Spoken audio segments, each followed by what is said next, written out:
Hi, everyone. We're going to give folks just a minute since we just let folks in. We'll give you a second to get all connected before we get going.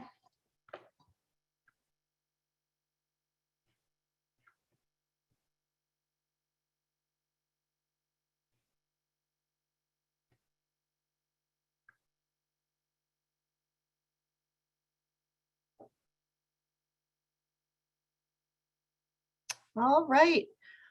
Well, good morning / afternoon, everybody, and happy Wednesday. Welcome back to It's Worth a Shot. I've lost track of how many we've done now. It's like our 5th or 6th, I want to say. And today I'm Dana Mitchell. I'm based out of Anchorage, Alaska, and I'm going to present a root cause analysis tool. And then we've got a really fun one for the second half.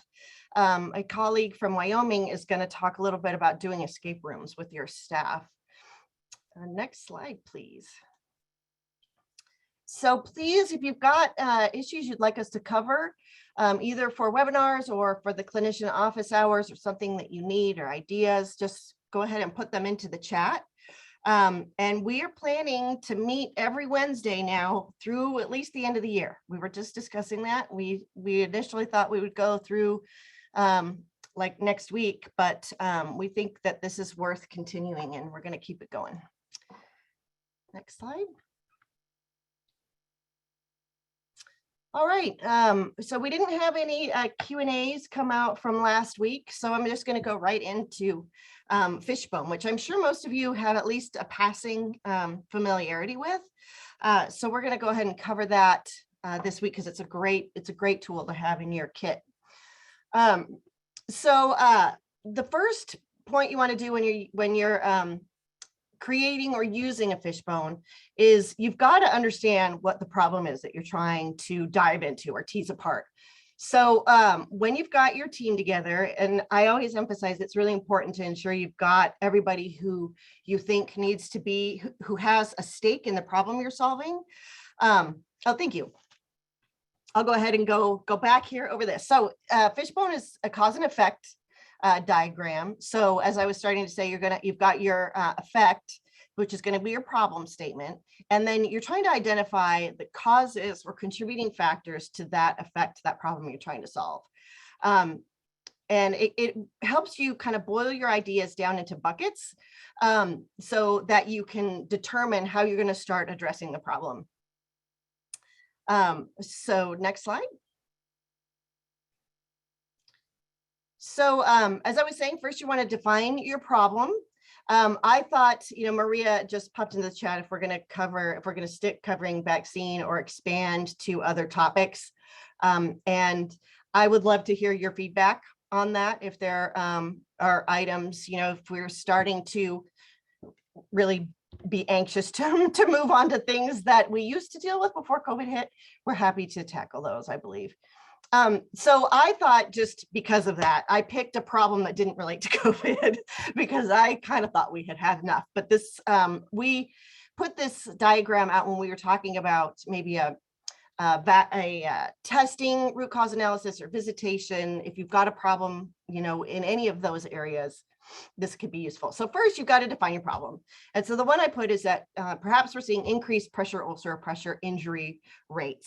And I have heard from many folks that they are seeing these related to some of the issues we've been dealing with COVID. So I can kind of squeak that in there too. And then you're going to make a spine off of that. So that's going to be the head. It's your problem statement. Next slide. So then once you've got that problem statement nailed down, brainstorm the categories of causes that you think would contribute to that problem. If you can't think of them on your own, if you're struggling kind of to get those buckets or agree on your categories, you can use generic ones. And I'll kind of show you what a general healthcare one is. And then these are going to be the bones that come off of the spine of that fishbone. And as you're coming up with these categories or these causes, what you're asking is, why does this problem happen? Why do we think this problem happens? And you're going to write those causes on the branches. Next slide. So for example, this is a generic one that has got some causes out there, some buckets that you can consider. You can go to IHI. I think I put a link to theirs out there, but you can also Google healthcare fishbone and hit images, and you'll get all kinds of examples. But here we've got the environment, issues to do with the environment, issues to do with our procedures or our protocols, issues to do with equipment, with people, and with materials. So those are, I just used some general ones to give you the example here. Next slide. So then within each of those broad categories or those buckets, you're going to start identifying sub-causes. So within each cause category, again, you're talking within your group. Why does this happen? One tool that I just call the bonus tool, because it's also a great root cause analysis tool on its own, is called the 5 whys. It can be a little bit of a challenge for people to wrap your head around, but it's really saying, okay, why does this happen? Well, this is why this happens. Then your next one is, okay, well, why does that thing you've just said happen? And you work your way down. It's not 5 different whys for your problem statement, but it's digging upon each answer that you give so that you're digging one level below or beyond. Next slide. Okay, so in our example, and this is just, this is general. I just sort of threw up things that I thought would contribute to this problem under those generic categories. So in the environment, I thought, maybe you don't have, because airflow, maybe the rooms are hot, people have moist skin more. And methods and procedures, are you doing your emission skin assessments? How's pericare being taken care of? For machines and equipment, do you have appropriate pressure relieving mattress overlays, or are you using wheelchair cushions, for example? For materials, what kind of prophylactic dressings do you have available, for example? This one I threw in was one from my personal experience, was concern over boots and footwear. I don't know if folks used I think they're called Prevalon boots, pressure relieving boots. We had those as a standard intervention for somebody who was at risk for heel ulcers, and over time found that they were actually increasing our pressure ulcer rates, or we suspected that they were. So we tried a different intervention, and the heel rates went down. Of course, those sneaky boots snuck back in, but so that's why you do your monitoring. You keep on track of your interventions. People. So people that are involved in these processes, do you have residents that decline turning or decline offloading devices? Do you have nutrition issues? This has been, the short staffing has been, I think the bane of all of our existence here for a while. Does that create delays in care, or you're bringing new people on that maybe don't understand pressure ulcer relief or interventions? Next slide. Okay, so I breezed through this one. So this is the IHI diagram that I mentioned. We also have one that's a fillable form that is supposed to go up on our website. I don't see it up there yet, but we'll make sure we send that link to you as soon as it gets up there. And like I said, you can find all kinds of resources online if you just Google healthcare, or even not healthcare, cause and effect diagram or fishbone diagram. So I know a lot of you, like I say, are familiar with that. Hopefully it kind of brushed up on your familiarity. Are there any questions or comments about it?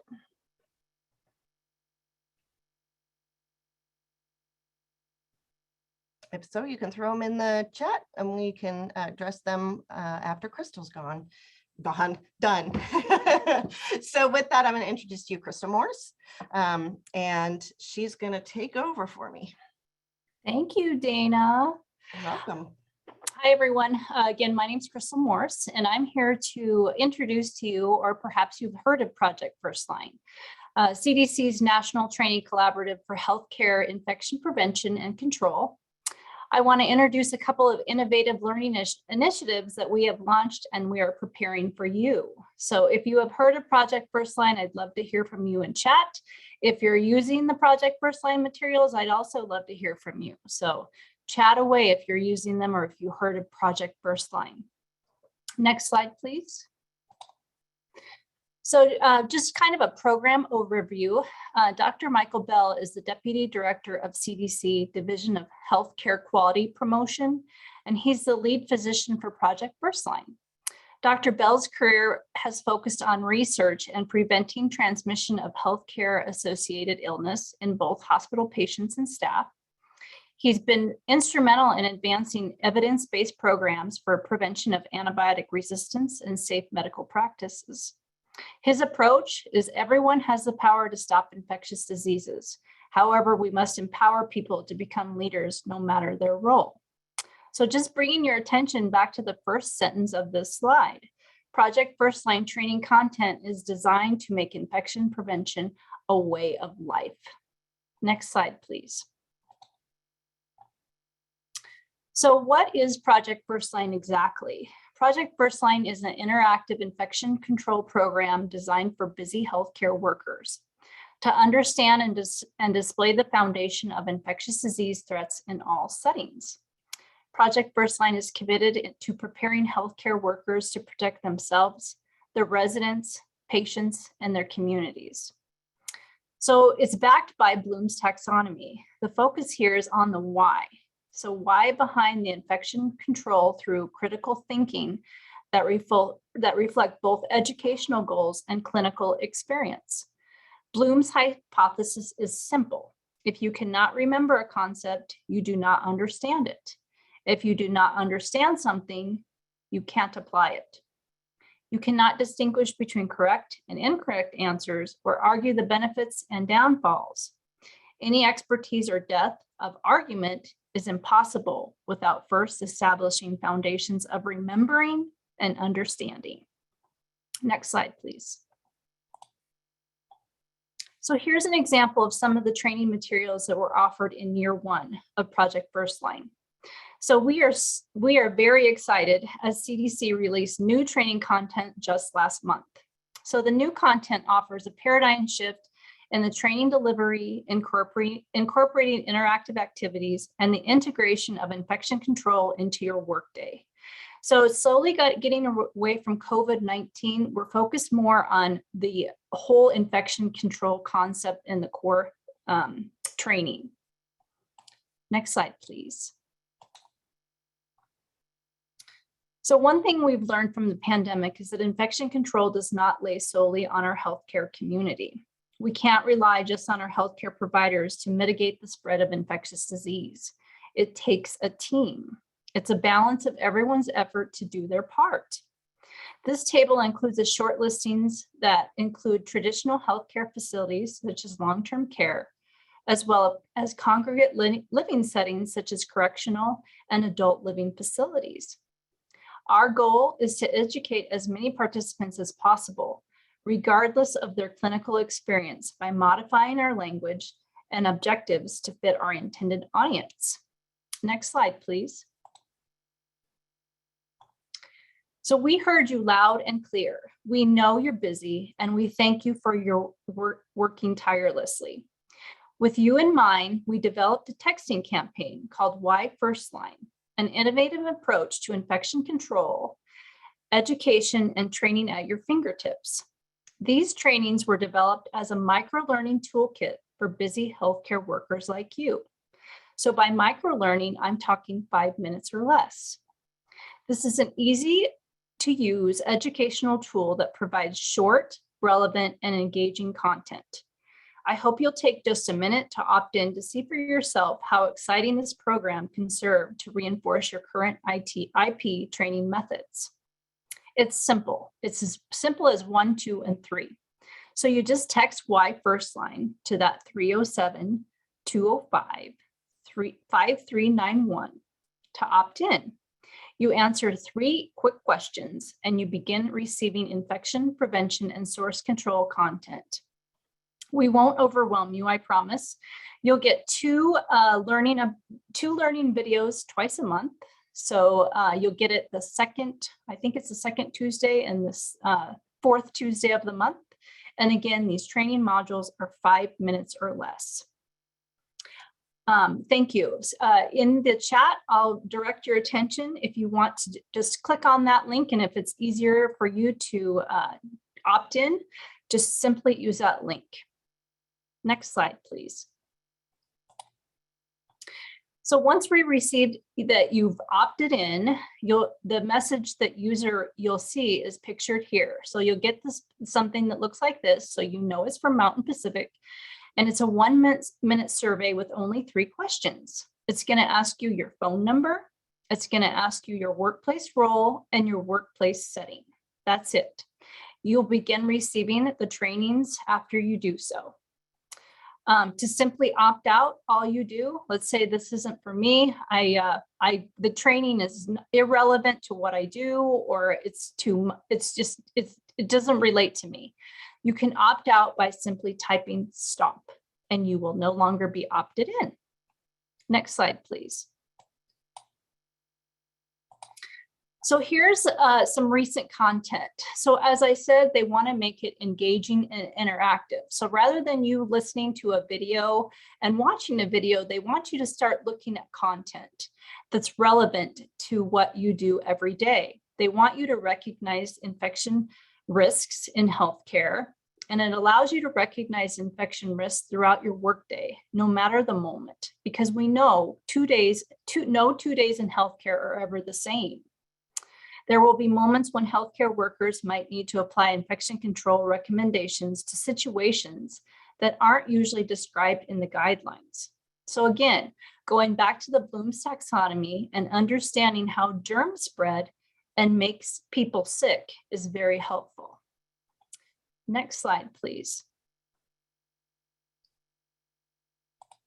So coming soon, this is exciting news. In healthcare, we are focused on thinking, or in healthcare, we are forced to think outside the box. And that's what escape rooms do. So escape rooms are a fun, challenging way to strengthen critical thinking skills, problem solve, and are team-based. The bonus, escape rooms can involve everyone, just not your clinical staff. So this involves environmental services, dietary activities, business office staff, and so forth. As we mentioned, infection control is the responsibility of everyone. So soon our Project Firstline team will be launching an escape room involving the core principles of infection control. So be on the lookout to celebrate during National Nursing Home and Hospital Week beginning May 8th through the 14th. And I just want to kind of call your attention to this slide and who those gals are on the screen.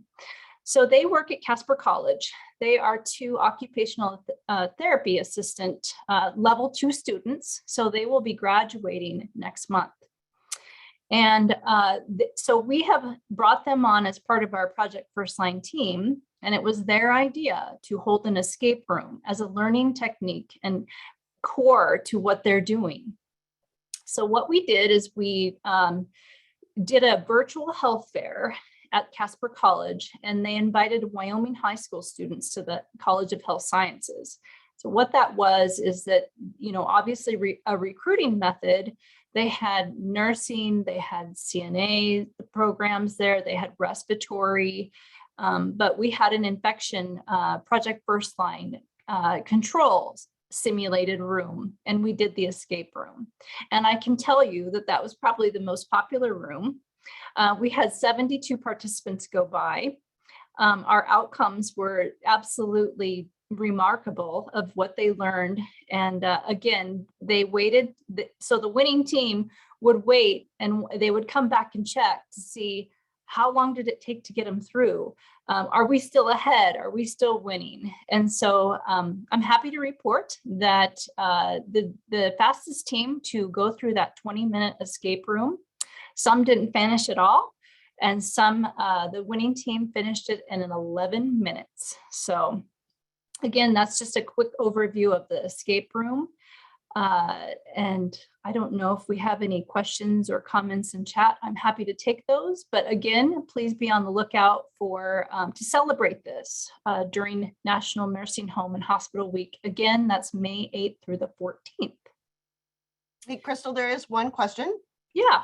The question is this a virtual escape room, which I think you sort of answered. Are we going to send out instructions on how to create one on site?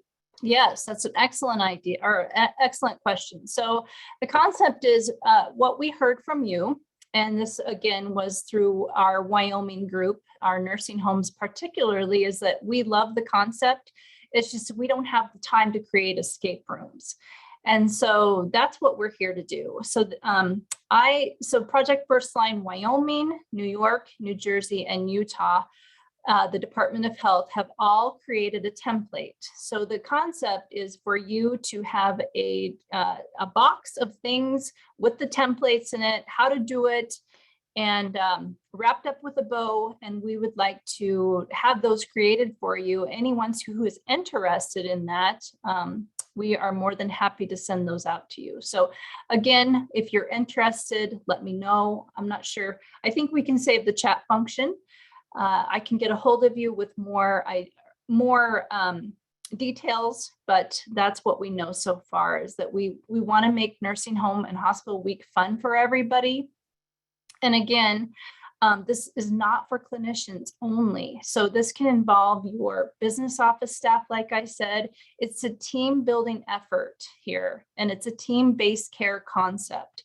And again, you're putting puzzles together. It's challenging, you're having fun, but you're learning at the same time. So I see some chats going through. So again, if Mary, if you could get me this chat record, I would be more than happy to reach out to these folks.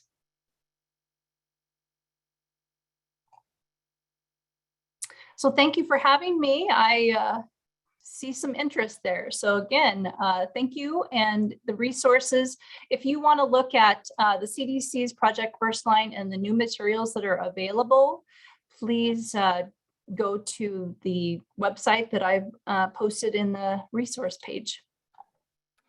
Hey, Crystal, this is Marcy. Yeah. And I just wanted to give a quick plug for the Montana HAI program. They host actually a bi-monthly call to review the Project Firstline materials, so staff can take that information and education to their staff. So if you're on the Montana APIC listserv, you should be getting those appointments, and all are welcome. It is just, like I said, it's coordinated by our Montana HAI program, usually targeted at Montana facilities. But again, if you're interested, just reach out and we can get you that registration information. Thanks. If we could, for the state of Hawaii, we have recently gone through contracting for the Project Firstline, and we'll be working with Crystal and the Wyoming team on that also. But the Hawaii DOH will begin making a lot of the information and materials available throughout the state of Hawaii too. So stay tuned for that.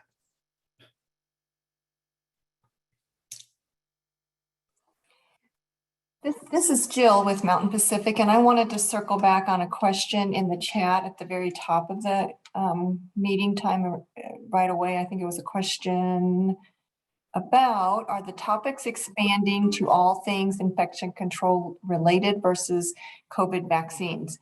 So I'd be interested to know if that is your preference. Is that something you'd be interested in?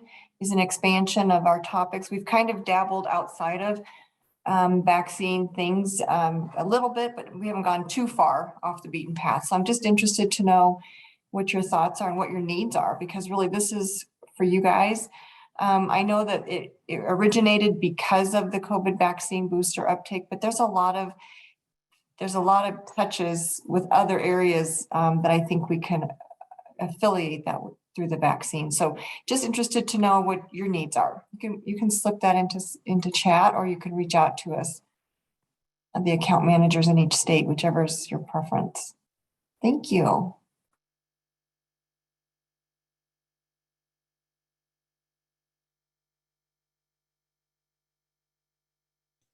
All right, thanks. Any questions, comments, stories? This is Jill again. I am interested to know if surveyors, I'm in Wyoming, for those of you that I don't know, and it seems like a lot of the Wyoming surveyors are asking questions about root cause analysis. Are you finding that to be the case where you live also? Just curious about that.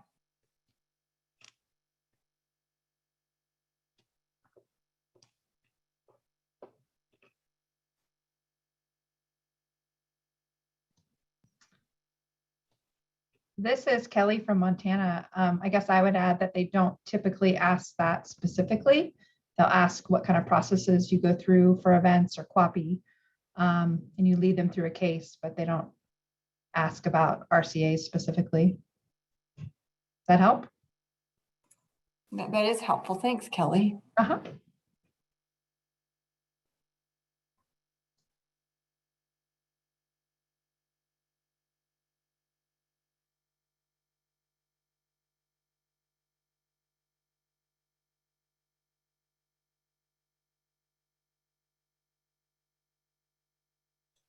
Thank you, Maria. One vote for expanding content. I'm with you.